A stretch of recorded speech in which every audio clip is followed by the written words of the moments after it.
Hi there, it's Tracy, and I have a special bonus episode for you today. But before we get started, I have a question. Have you ever wanted to learn more about your family's past, but not sure where to begin? Over the years, we've had people reach out to us sharing how much they've enjoyed listening to the show, and that they've wanted to ask questions to learn more about their own family's history, but are either too scared or don't know where to start. Well, good news, we've created the VBP Conversation Kit. It's a deck of cards with 48 questions to help you start the conversation, including a quick timeline of major historical events and how to record your stories and share them on the VBP Journeys Collective. We hope the kit will help make the process less intimidating and more fun for families to share stories at home. So check it out at vietnameseboatpeople.org/share.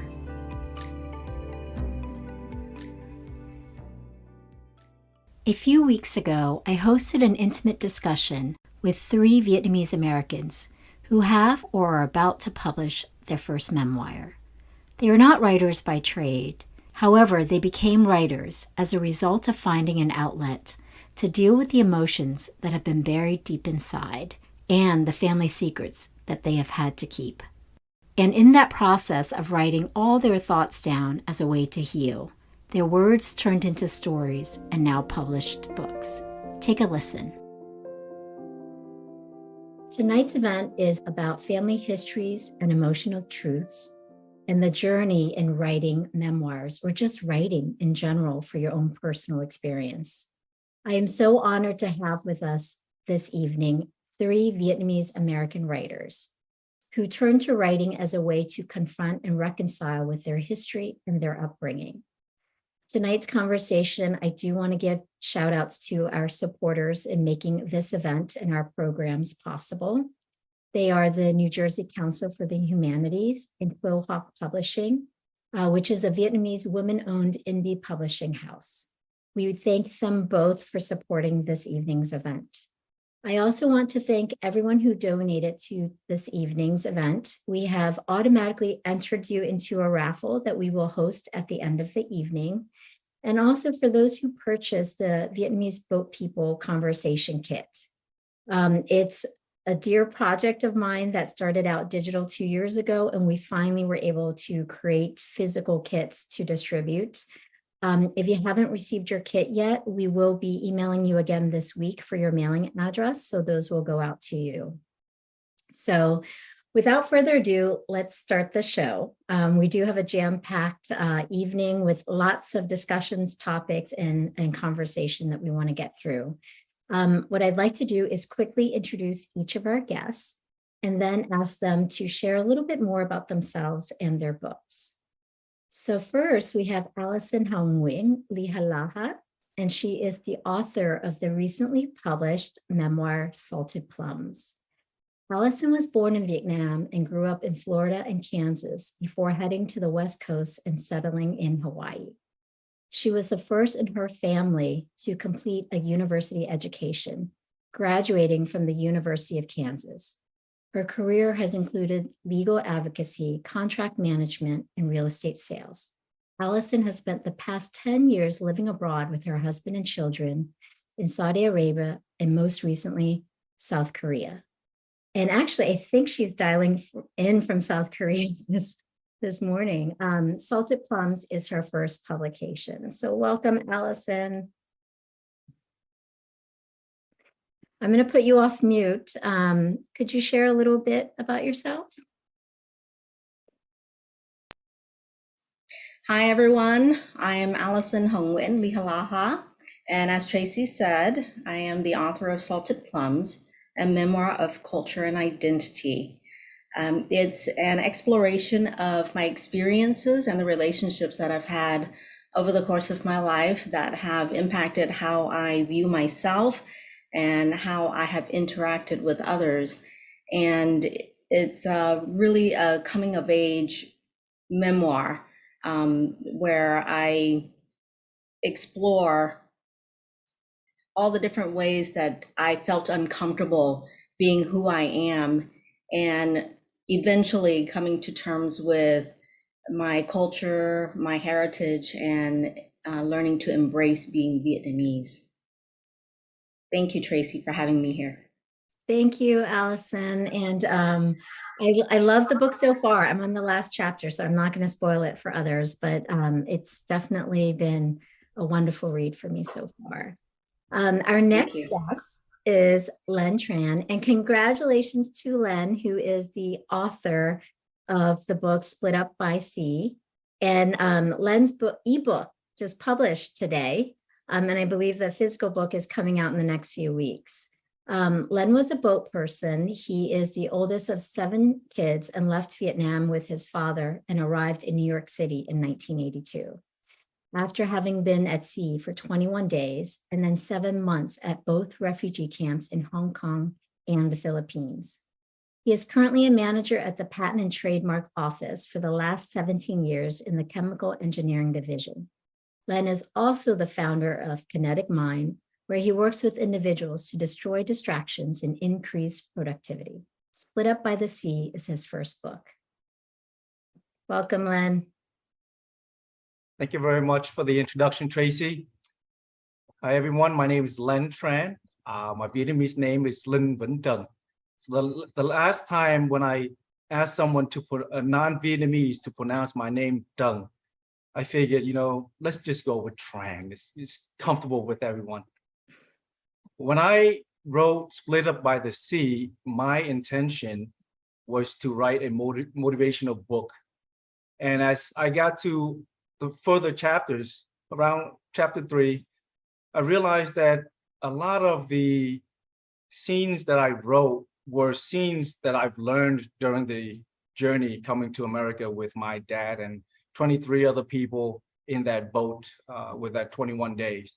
So I decided to take a different route from writing a motivational book to a memoir. And I'm glad that I did, because it allows me to have those buried emotions finally expressed in the book. And now that I'm able to share it with the world. And I just want to a shout out for Quill Hawk Publishing. They were the ones who helped me move forward, and I'm happy. And thank you, Tracy, for announcing that, yes, the ebook is out today. Thank you. Thank you, Len. And I know your children are watching in a different room today, so hi to the kids. And last but certainly not least, our next guest is Christina Vo. She is the author of The Veil Between Two Worlds, coming out in early 2023. Christina is a writer who previously worked for international organizations in Vietnam and Switzerland, including UNICEF and the World Economic Forum. She also ran a floral design business in San Francisco, as well as worked as a donor relations writer for the University of California, San Francisco. She's a graduate of the London School of Economics and Political Science and the University of North Carolina at Chapel Hill. She currently resides in Santa Fe, New Mexico. The Veil Between Two Worlds is her first book. Welcome, Christina. Hi, thank you, Tracy. And I'm very glad to be here with all of you. So my name's Christina Vo. The Veil Between Two Worlds is my first book that will be published. It's actually not the first one. I finished another one about a decade ago, but didn't do anything with that, but that's sort of another story. But the Veil is really a spiritual memoir that, it frames a 2-year period, but goes back in time. It kind of, I don't really like linear books. So I purposely decided to kind of go back and forth in time between recent past 2021, but also 2 years ago when I turned 40, and also, the distant past with the loss of my mother and different family situations that really kind of, influenced who I became. So it's an interwoven narrative, both of recent past and history, and obviously a lot with my Vietnamese parents. And but overall, I would say it's very much a spiritual journey and ceremonial in some ways. That's how I would like to describe it. Yeah, I'm looking forward to it. And I love what you said, because I think all of your stories are about interweaving both your childhood reflections from your parents and your family's history, but then perspective of what those experiences have done or influenced for you as adults. Yes. Yeah, so I would love to ask just, when you think back on your childhood and growing up as Vietnamese Americans, and now, being writers that have written memoirs about your life, what do you remember most of what your childhood was like and what your families were like? And I think what I'll do is start with Len on that, because he is the oldest of 7 and I'm the youngest of 7. And I know what big families can be like. Thank you, Tracy. So when I came to America in November 28th, which is almost 40 years ago, and it was just only me and my dad. At that time, we were sponsored and were brought to the South Bronx of New York City. Now, those of you who are watching and you have lived in New York City during that time, probably not the best place to raise your children or even a life. And the reason why I'm saying that was because we were placed in a poor neighborhood, high crime, high drugs. And the worst part is we had nothing. Now, at that time, I was 8, my dad was 36. And most people who I know at the age of 36 would rather just go and make money. But instead, he made a choice. He said, I want to get my GED. So to him, it doesn't matter who he's going to sit in the class with, 18, 19-year-old kids. To him, an education is important. So he got his GED, then he got his associates, his bachelor. And as I was growing up, I watched all of that. I see what exactly he's doing so that I'm trying to mimic his steps, his route to success. And because of that, in 1993, when I was in college, suddenly out of nowhere, he knocked on my door and he said, I'm going to college with you. You already have your degree, Dad. What were you doing going to college with me? Well, he said, I'm going to go back and get my master's. And so he went and we both graduated the same day. And he sat 6 rows ahead of me. So all of that, all of the things that he did as a dad it plays a big influence for me growing up, so that I myself can teach to my kids in the future. No, I love that. And it was you and your dad for quite some time, correct?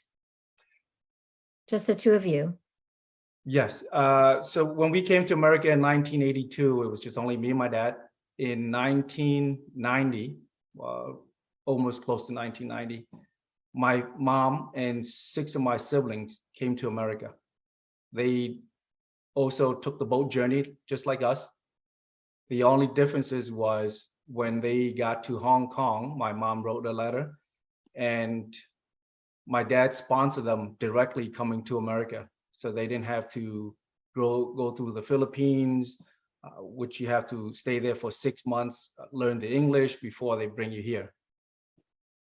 So my family got reunited in 1990. And that's where I detail a lot in the book. And the reason why I come up with Split Up with the C was because when we decided to take that journey to come to America to find freedom, I was split from my family, from my mom and from my siblings. But in the process of coming to America with turmoil, being poor, living in a neighborhood where other Vietnamese refugees were there as well. So we have another family, but with that, I was able to have something which I wanted, because my family's not here. So I want something to replace while my father was working and studying. I needed that. But at the same time, I know that it's something that it's going to be difficult when my family comes here as well. Mhm. And that's a lot of that details is I was able to write in the book.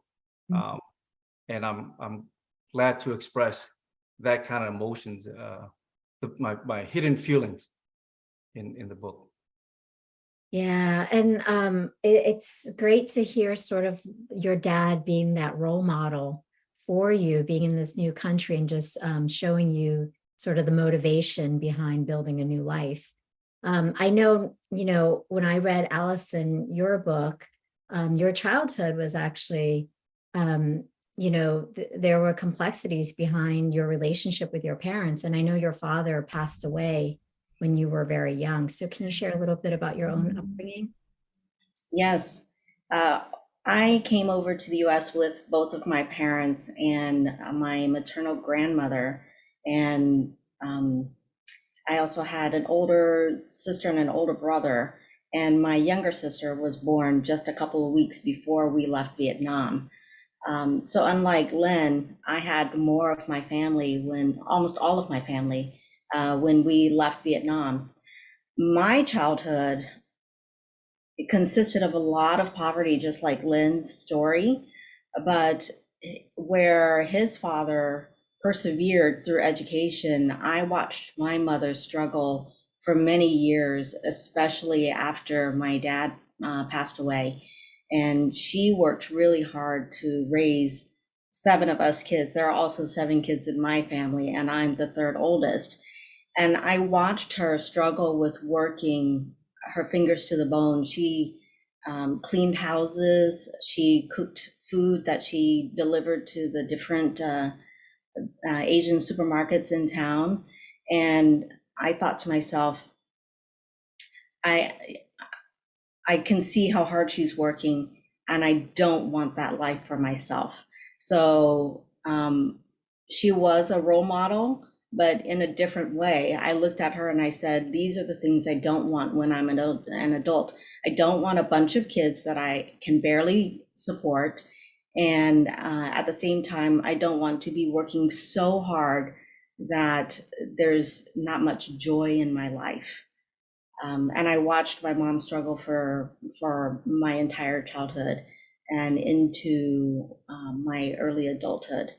So it was striking for me to recognize, just like Lynn's father, that education is going to be my ticket out of there, and my ticket to moving beyond poverty and working so hard.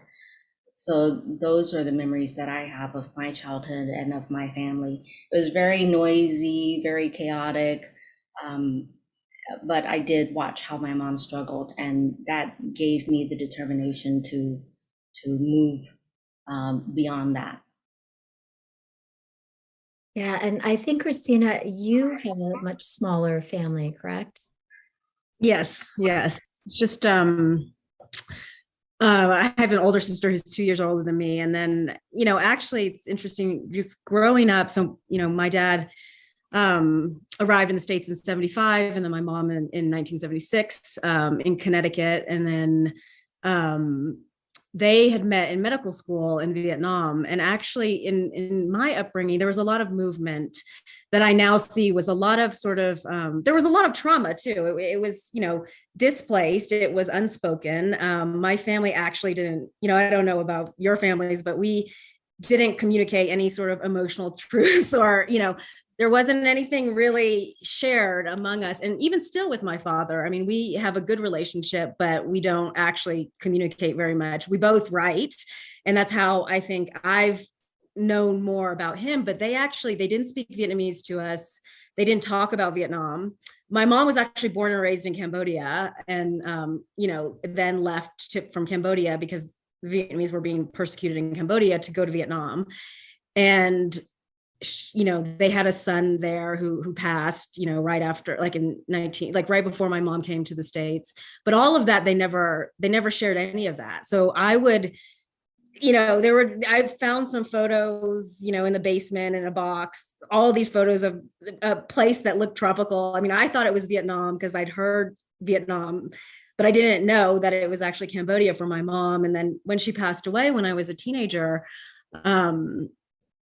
I just felt, I mean, I really didn't know either of them, but a lot of my early desire to write was actually a discovery of my mom and a way to keep her memories alive, because I thought, like, first of all, I didn't really know her. I didn't know anything about her life in Vietnam. I also discovered so much more about her personality, after, through my travels and spending time with her family members. So a lot of my 20s actually was putting together, my family story, and then I think in my 30s I was sort of processing it. In the 40s I can kind of finally pull it together, but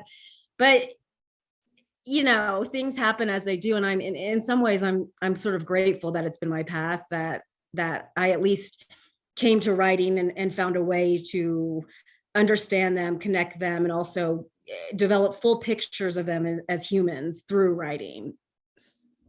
Yeah, that's a great segue actually into my next question, because just listening to the three of you, like, there are some common traits among our family, I think, in Vietnamese households, just not always having that open communications with our parents when we were children, and kind of like, same with you in my 40s, kind of starting to process all of that and figuring out my own identity.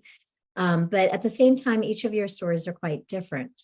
The one thing that I did notice is that none of you guys actually studied creative writing or to become a professional writer, but here you are, having gone through the journey, and soon to have your own book, first book, but I think probably many more to come after these first ones. So I'm going to start with Alison and just ask, how did your journey in writing come about? My writing journey started let me start a little earlier. My husband and I left California when our son was 1 and ended up moving to a small country called Tunisia in North Africa. And this was in 2010. Just a few months after we moved there, the Arab Spring happened. So we watched as the revolution unfolded and spread across the North Africa and the Middle East. And we lived there for 3 years while my husband worked, and I managed the household, raised our son, and I blogged about our experiences living there. And after we left Tunisia, we moved to Saudi Arabia. I was looking for something to do, some sort of project or purpose. And my husband said, well, why don't you write about our experiences in Tunisia, because that's an interesting story. So I hired a writing coach through one of the writing programs that I had found. And I worked with her. After a couple of months, a month or two of working with her, I ran out of steam on my Tunisia story, my expat living story. And she said, why don't you write about yourself and your childhood and your experiences. And so she gave me prompts, and over the course of a year, I worked with her to dive into different topics about my childhood, whether it was my family or food or cultural practices. And we talked about those things when we met by phone or online. And she would ask me questions, and I would dive deeper and deeper. And it was like therapy to work with her. And at the end of the full year that I worked with her, I had enough essays to compile into a manuscript. But by then, my emotions were really raw because I had dug up a lot of memories of my relationship with my mom. And it's been up and down with her my entire life. We go through periods where we're really good, and then we go through periods where we clash really bitterly. And so I had to set aside that manuscript and sit on it for a while, so that I could process what I was feeling and then come back to it and figure out how I was going to move on from what I had written. And that's actually where my memoir comes from. It's from working with the writing coach and writing all of those essays. And how many years was it in the making? Oh, I'd say about 6 years. Yeah. So it was a really long journey. And what Yeah. I find is so interesting is that you weren't necessarily seeking to kind of open these cobwebs and these wounds from your past, but it kind of just organically, was a process for you to confront some of these things in your relationship with your parents. So I think that's very interesting, because naturally sometimes people think of writing as a way to kind of heal something that they're trying to deal with. And I want to kind of jump to Len, because I know his writing journey has been a little bit more recent, but I think, Len, you were motivated by something that had been sitting with you for a very long time, like a specific family secret that you don't necessarily have to share now, but I know that your motivation to start writing was a little bit different. Yeah, so for me, it was an unexpected thing. And I mentioned in the beginning, there's a reason why I did engineering is because my writing skill is not that great. If anything, I can write a manual of how to operate something, but not something that I can explain my emotions. So when I decided to switch from writing a motivational book to a memoir, I was writing the same way as I would write in engineering. But thanks to my wife, when she read a few chapters and then she asked me, she goes, how do you feel in the process? You telling me what happened, but how do you feel in the process? And right after, when she asked me that question, I went back to my computer, closed myself in the office, and I didn't want her to see it, but I guess right now she's watching this. I couldn't hold back. I was shedding tears, because all of those times when I went back in 1982, when my father wasn't at home, when he was working and studying, I was the only child at home in an apartment, an 8-year-old kid. And that went for a long time. And every time when I think back, and I'm writing about it, it really brings out that emotions. It really makes me question, my goodness,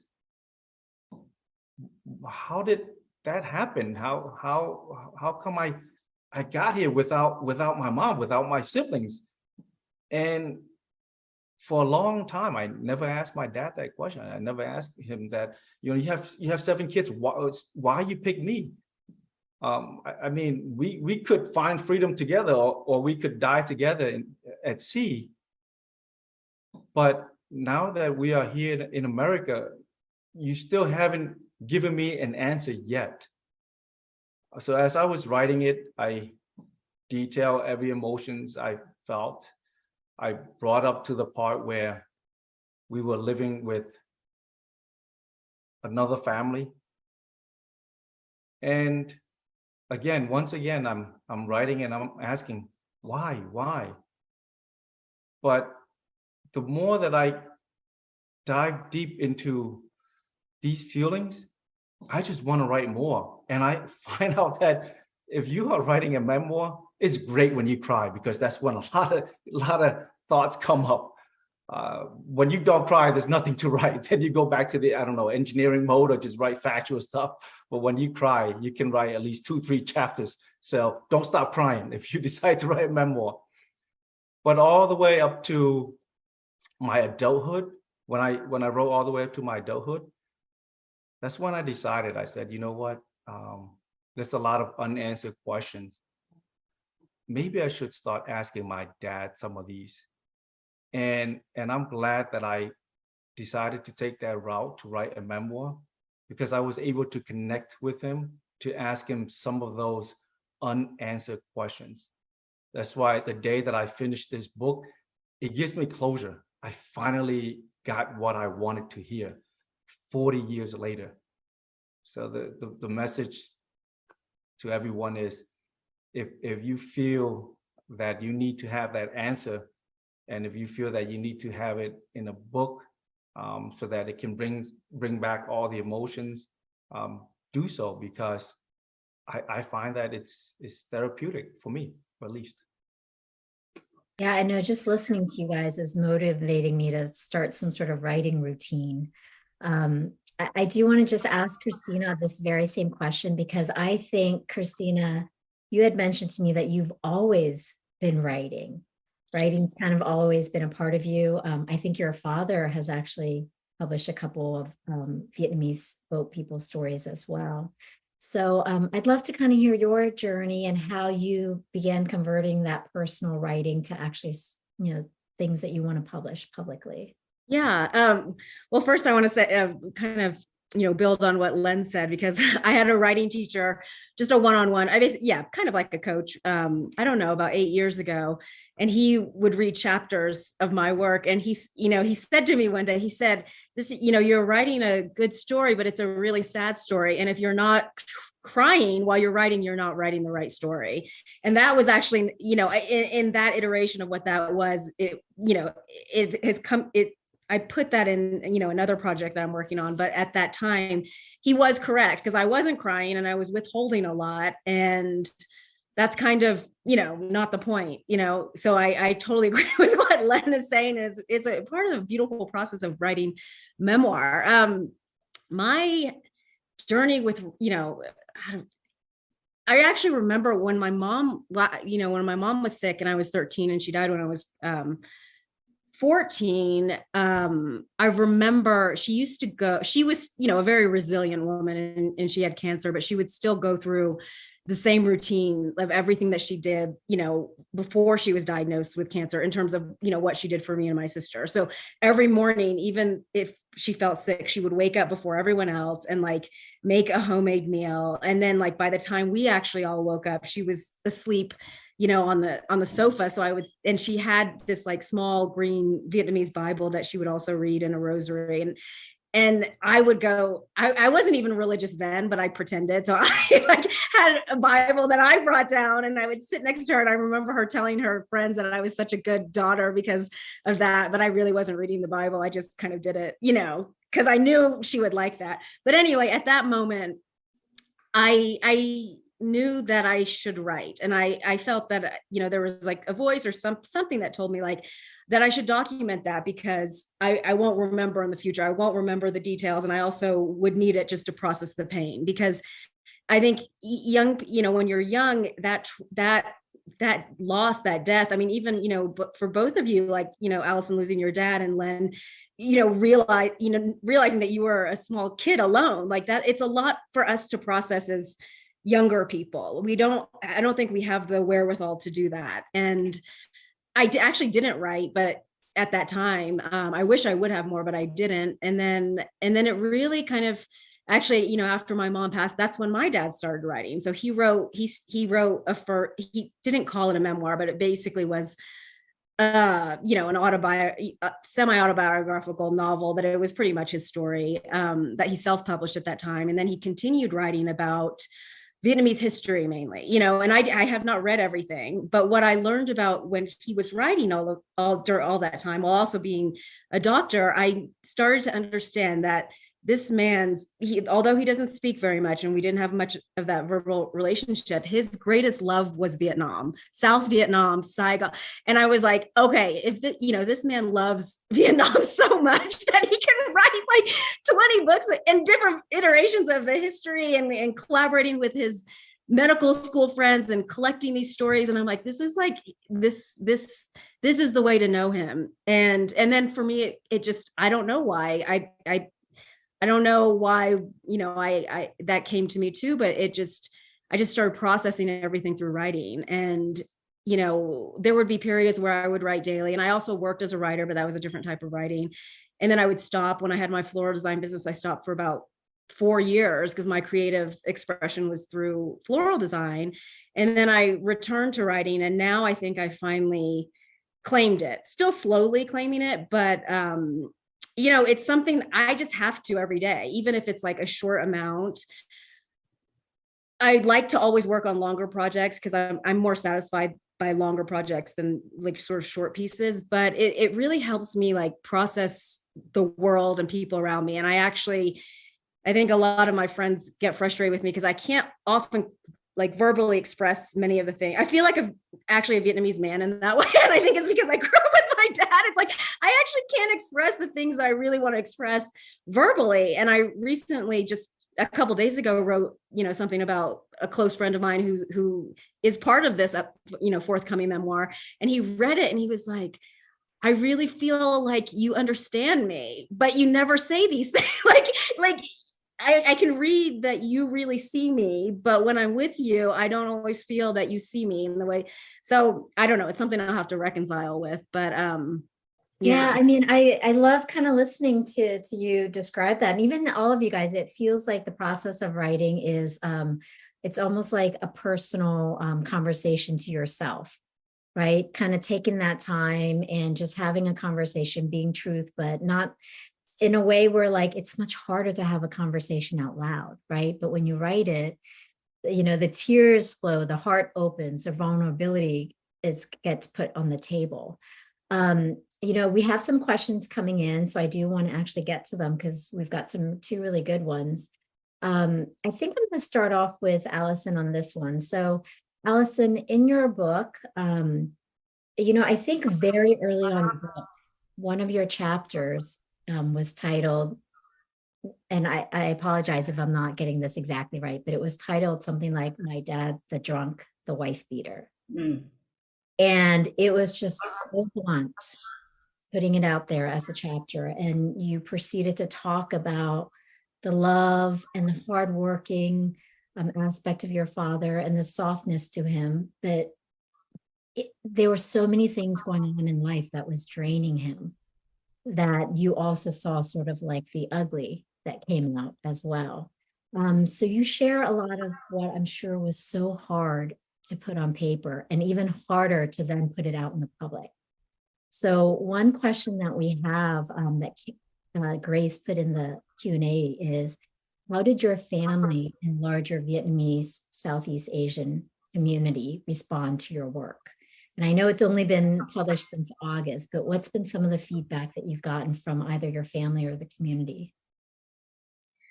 My siblings have all read my memoir. My mom hasn't read my book, but from reading it, they said, thank you for chronicling our family story and for expressing your feelings and what we've gone through. My father was a fisherman in the Gulf of Mexico, and he worked really hard. And when I wrote that chapter about him, and even now, I still have a great deal of love for him, and I remember him as a wonderful father. But the reality was he was a terrible husband to my mom.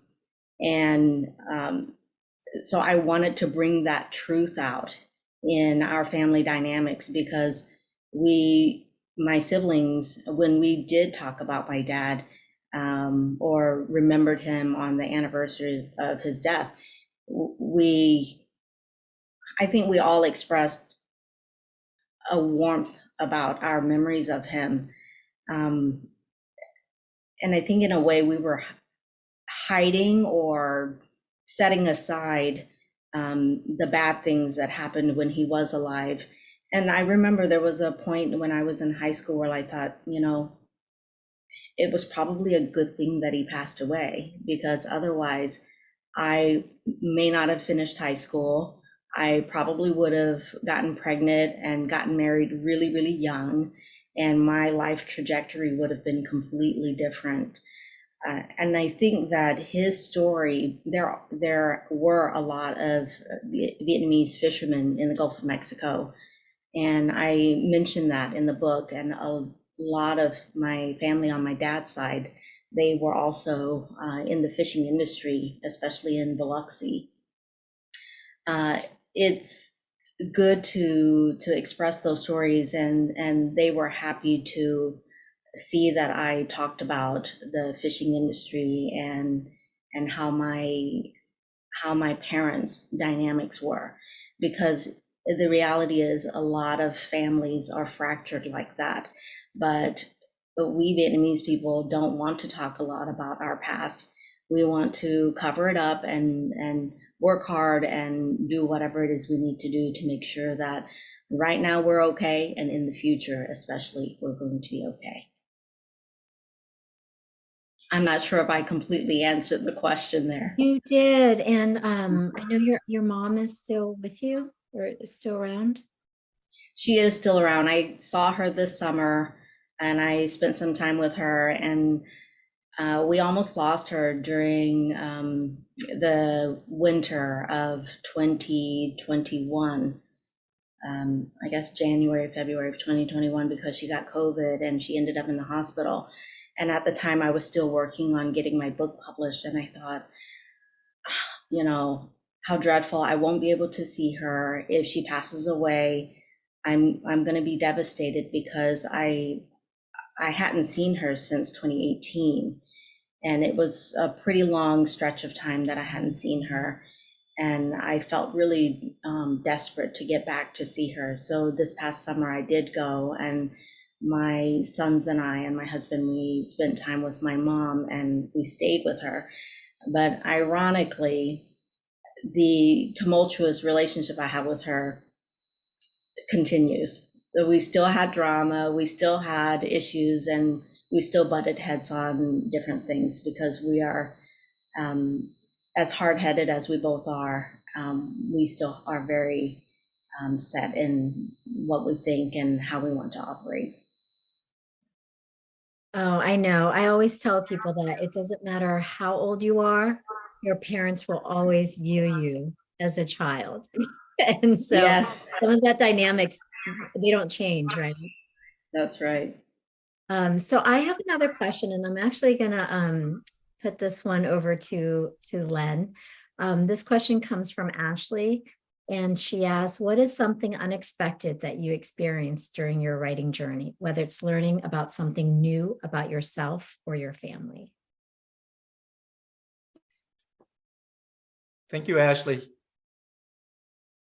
Well, first of all, I've learned that that I can write, besides engineering stuff, I can write a memoir and expressing my feelings.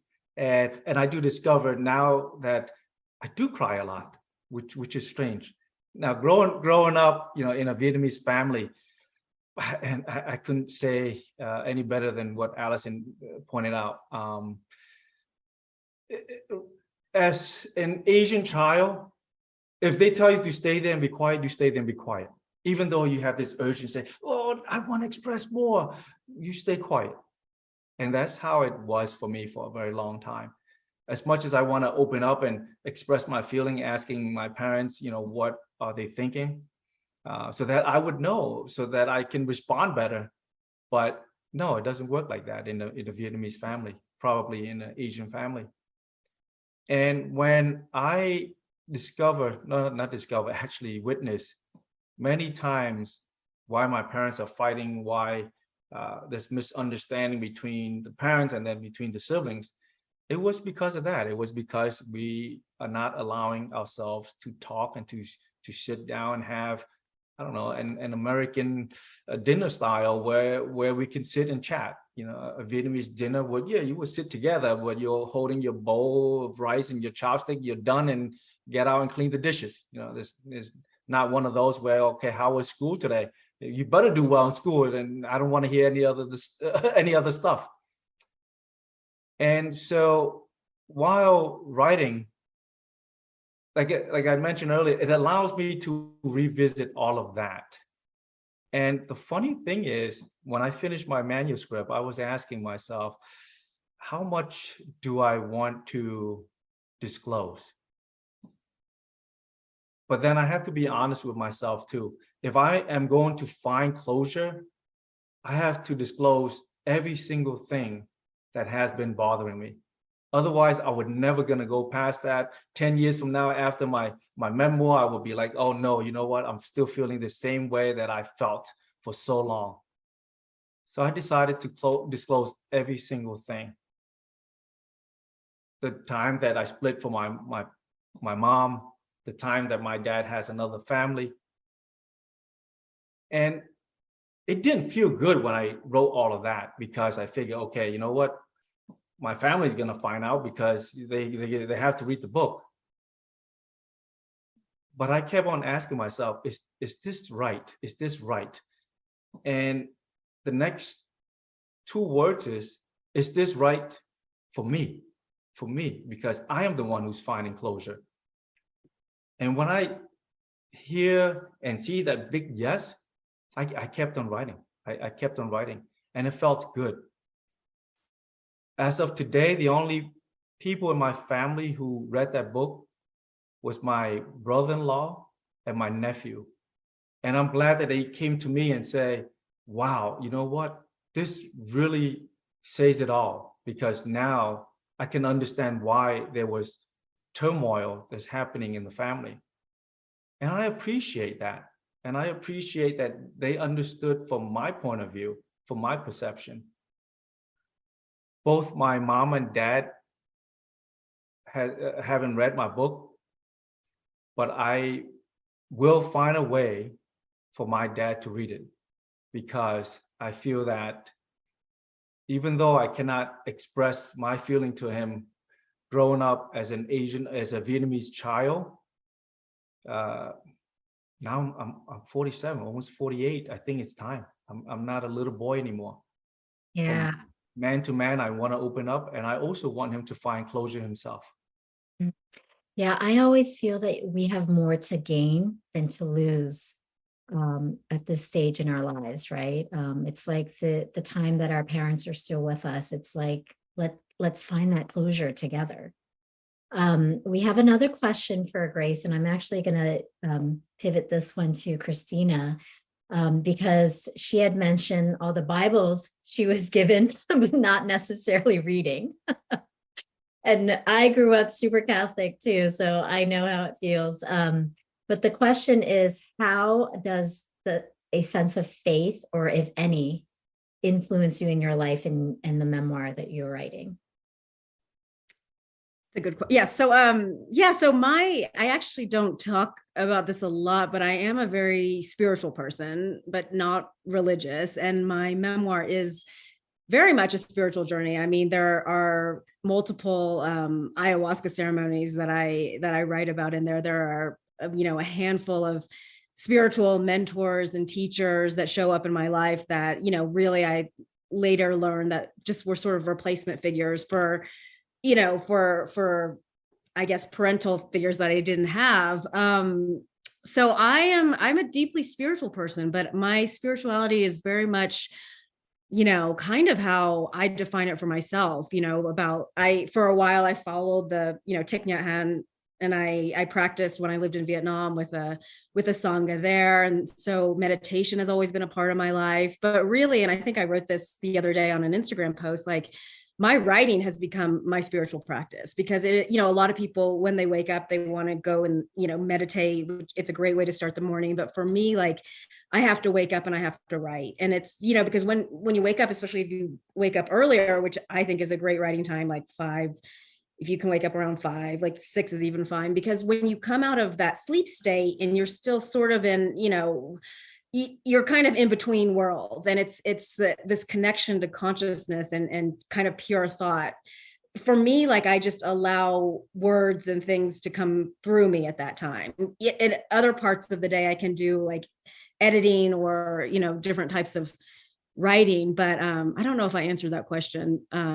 What is the question again? How faith has influenced you, but I think you did answer it. Okay. Not necessarily faith and religion, but it's a spiritual faith that kind of guides you, I think. Yeah. And that's kind of what, to me, actually, what I realized later, because the friend that is in the story a lot, he was also going through a lot of these ceremonies, many, like many more than me, like, every month, a couple times.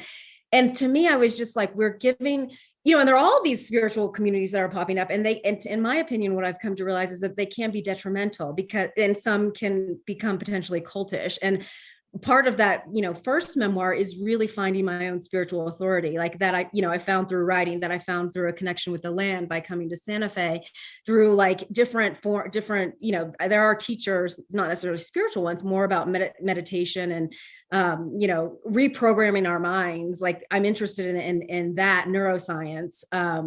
So I think I've kind of created my own spiritual authority, which is what I hope people who read the memoir, because I have seen so many of my friends get involved in these different communities that I haven't seen to be helpful and actually almost create a certain level of dependency, particularly in some plant medicine circles, is what I would say. And so, yeah, I actually do have a lot to say about that. I didn't realize. No, that's great. So I do have another question, and I think I'm going to throw this one at Alison because I know she has, I think, 2 kids, right? 2 kids. I do too. And one of the things I wanted to ask, because Len kind of sparked this one for me, was, when we were growing up, there was this expectation of obedience and certain behaviors that are expected from us, from our elders, our parents, and the child, right? There was a very specific definition of what that relationship should look like. But now that you have your own children and they're growing up as Vietnamese-Americans, and I think, Alison, yours is probably even more interesting because you're traveling the world with your kids. Can you talk a little bit about, what similarities you see in how you're raising them and how you were raised, and then what the differences have been? And I know that's such a loaded question. So just a couple of points. Well, my first son is a biological child. And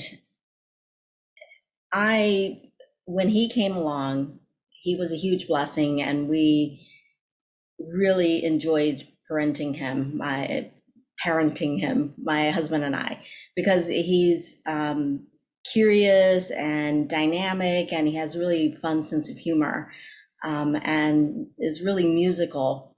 And we engage in conversations with him about all kinds of issues, world issues, religion, culture, and we sit around the dinner table. Len said that he would have, there's no dinner table conversation, but for us, that's something that we have incorporated into our family's routine, is we sit down and we eat together and we talk about things. And so with my first son, it was really easy to do all of those things. And then in 2019, we adopted a little boy who was 7 at the time from Vietnam. And although he and I were able to communicate in Vietnamese, I discovered that he triggered in me all of the parenting nuances from my mom that I disliked. And I ended up seeing myself operating the way my mom was operating with us. And I thought, what has happened here? I don't know how to proceed. And it took a lot of conversations with my husband, some therapy, and just really working at shifting my point of view so that I could parent him in a better way than I feel that my mom parented me. And so now we're evolving still, but I do find that there is a mix between how I want to parent and how my mom parented me. So it's good and it's not so great, but it's a work in progress. No, I can totally relate. I probably actually see more of my mom than I like in parenting my children. How about you, Len? That is so true. What Alison said is, it's like what you look at often enough, and you tend to become it. And even as much as I didn't like the way that, my parents were so strict, didn't allow us to talk back. There are times I find myself, I'm like my dad, I'm like, no, you shouldn't be talking back. But seeing that is a good thing, because now I can recognize, I can say, okay, you know what? Now I can understand why my dad did that, because maybe I was just either too annoying or maybe not as disciplined. But even though recognizing that, I still want to change. I allow my kids to talk back, but I also have conditions for them as well. I said, okay, I'll make the first comment. You can always talk back. Then I'll be the one who's going to make the final decision.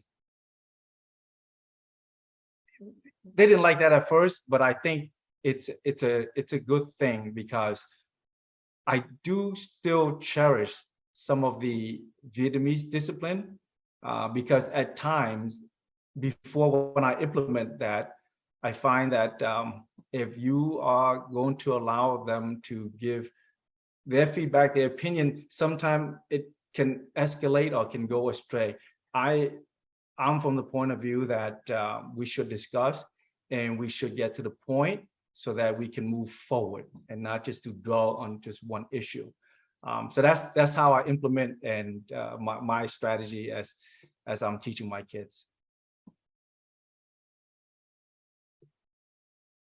Oh, I was on mute. I also find that grandparents now are a lot more open to the dialogue with the grandchildren than they were with us, right, as their children. Because my mom's always like, oh, let them speak their minds. It's developing. Don't confine them. And certainly that was not, how I was raised, but she's very open to it now. I cannot believe that we are almost to the end of the program. This conversation has been so good that I just looked up and it's already 8:27. I do want to just ask one last question, and I'd love to go around the panel to get everyone's response. And I'm going to start with Christina. So there are a couple of participants in this audience today that are also kind of going through their own self-discovery, their own reconnecting to their history and their stories. And so for those that are just starting out in the writing journey, what advice would you have for them? So first, I just want to comment sort of generally about just a theme that I hear within all of us, and just about, intergenerational healing, which is really, the work that, I just want to point that, because I just, when I listen to all of, your stories, and and kind of the similarities, even though all of our stories are so different, what our parents, I say this to my friends all the time, my Vietnamese-American friends all the time, that, our parents went, they went through a specific set of circumstances that are so different than ours, and I think the work that we're doing with memoir writing is really part of that healing, to understand why. And then maybe, somebody else will pick up one of our books and see similarities of their own story, and then have more compassion, for themselves and for their parents. And I think Tracy, what you're saying about grandparents is, I think because, as people age, then they kind of get to the point where they don't want to they're not worrying about those survival things, and they're thinking about sort of legacy and bigger pictures and relationships. So I just want to say that I think all of this work is so beautiful, and I really appreciated, listening to all of your stories. They're so different, but so the same too. But in terms of advice for anybody that, I just believe that actually everyone should do it and not worry about publishing. Just to dig, because if you listen to what Len and Alison are saying, and I think that what I'm saying too, is that what writing allows us to do was to dig through the stories, to find parts of ourselves, to understand our parents better, to go through those painful moments, but to paint a fuller picture about why Alison, your father was a fisherman, like that. There was probably so much in his story that I can just imagine is so rich. And then even Len, for your father, I don't know, I want to know why he chose you, but even that is a hard decision. Like, why my dad left my mom and a toddler behind, but why did they, you think about these things, and I'm like, he had no choice. He didn't want to go to he didn't want to be put in a re-education camp. Like I accept that he made that choice, as painful as it is. So for me, I would just tell everyone to, just to write, and not to, everybody's so worried about the external. Like, it's not about that's great. I got the physical copy, advanced reader copy, and my friend's like, "Oh, are you excited?" I'm like, "Not really." Nothing in my life is going to change dramatically. I'm not writing to become anything more than I feel that I already am. Just me. I'm hoping that it might touch someone, but I didn't write for the external satisfaction. So I just think that if one wants to, they just find even a small amount of time daily, or as much as they can, and then it just will grow, and you'll discover so many other things that you won't think so much about the external. You'll just want to do it. 100% agreed with you. Like, I love that, because it really encompasses, like, do this for yourself, right? And it's not about what others perceive or think. It's really your own personal journey. What about you, Len? What advice would you give? Well, actually, now that I listened to Christina and Alison, I should have gotten myself a writing coach. But no, you know what? I didn't have a writing coach. And at times I was doubting myself. I was like, wait, who's going to read my book? I can't even express, some of my feelings. You know what? If you have a story to tell, write it any way you like. Don't worry about polishing it up, making it philosophical, or just write how you feel, how you think, because after that, there's this thing that's called the editing process. Then you go back there and clean it up. But the very first thing you need to do is put all that feelings, all that emotions, all those things that have been troubling you, just put it on paper, and the process will take care of itself. Love that. What about you, Alison? I think my advice would be start talking, start asking questions. Len said that he went to his father and started asking questions. He wanted answers. And for me, I didn't go to my mom to ask a lot of these questions. I ended up going to her younger sister and her younger brother, my maternal aunt and uncle. And it was mostly due to a language barrier that I have with my mom. I do speak Vietnamese, but I don't have the vocabulary to ask her the right questions, or to even understand a lot of what she might respond with. So for me, in the writing process, I did start writing, and I did put a lot down. But then when I had questions, I went and I started conversations with people in my life. I asked my siblings, I asked my uncle, I asked my aunt. Occasionally I did ask my mom. But I think that if you have conversations and you have even just one question that you want to ask that question and see where it takes you, because it may open up other doors to other questions that you didn't know that you wanted answers to. No, I love that answer as well. And actually, that's a great segue for me to slip in a tiny promotion for VBP on the topic, Alison, of asking questions. We do have a Vietnamese Boat People Conversation Kit. It's a deck of cards with questions in English and Vietnamese, designed for the very purpose that you just described, is that sometimes we don't have enough in conversations to learn about each other. And it also can feel intimidating when there's language barrier, generational gaps, etc. So the conversation kit is designed to just make it a little bit more of a simple process of picking a card and asking a question and starting the conversation from there. The second program that our organization has is called Vietnamese Boat People Journeys. It is at vietnameseboatpeople.org/journeys. And we are encouraging the Vietnamese community to share your family's diaspora story on this digital medium in any way that you'd like to. So you can write a short story, you can upload a conversation that you recorded on your iPhone with your parents, or a formal interview or a video, which however you want to share your story. But what we are trying to build is a community-driven platform that is a collection of our Viet voices and narratives from all over the world. So that project is free for the public. It's one of our programs to encourage storytelling and dialogue. So please check it out.